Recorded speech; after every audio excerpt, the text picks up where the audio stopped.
As many Kiwi households prepare to head off for camping holidays over the coming weeks, others are already parked up in caravans across the country. That's because they live there year-round, unable to afford the skyrocketing rents, let alone house prices. Some of those families have complex health needs, including Geoff Ward. Geoff has Parkinson's disease and his health is slowly declining. But right now, he and his wife can only afford to live in a caravan due to their benefit budget constraints. Our cameraman Nick Monroe and reporter Blake-Persen went to see them.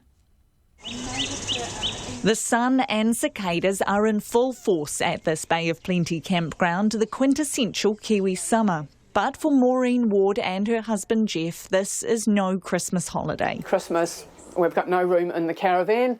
We've got 3 boxes of Christmas decorations in Tokoroa, but we've got no room in the caravan for things like a Christmas tree or anything like that.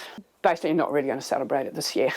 Maureen and Geoff moved in about 5 months ago. Rising house prices right across the region have pushed up rents, forcing them from one town to another. We have struggled for quite some time.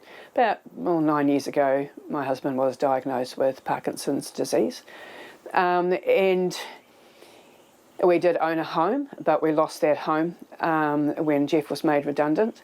And ever since then we have actually struggled. Rentals now in Tokoroa are up to $400 to $450 a week for a 3-bedroom house, which is virtually 3/4 of our benefit. So there's just no way that we could have afforded to continue to stay in Tokoroa. This is our space. This is the inside of our caravan. Unable to afford a house, they decided to rent a caravan, roughly $160 a week for the site and $175 for the caravan itself. It's a large space with a compact kitchen, bathroom, lounge and bedroom. They've made immaculate use of it, including a thriving veggie garden.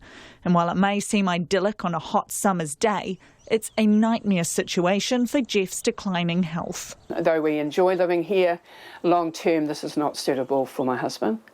As he deteriorates, this is going to get to a point where he's not going to cope with having to, take grey water over to the shower block and having to empty porta potties and all that sort of stuff.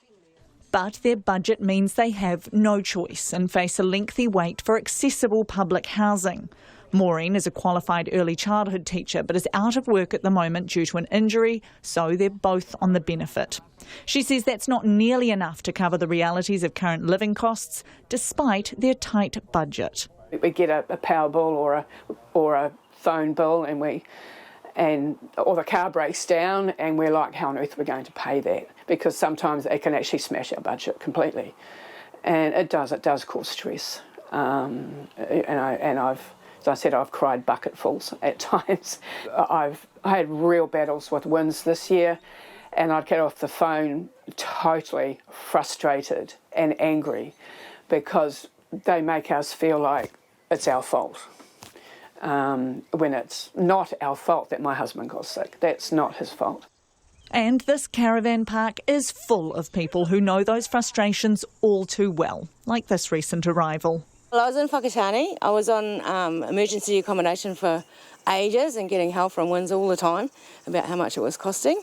So then Australian government decided to let go of the Kiwi Super, and so I got the money to buy this. It's not roadworthy, but at least it's like now I've got a home to live in, and this is an awesome spot. So, yeah, but the council on that doesn't seem to be doing much about the housing down there. No one seems to want to know about it.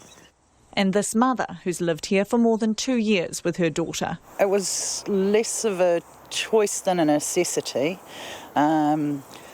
We were sharing a house with other families for 1.5 years before I found this place.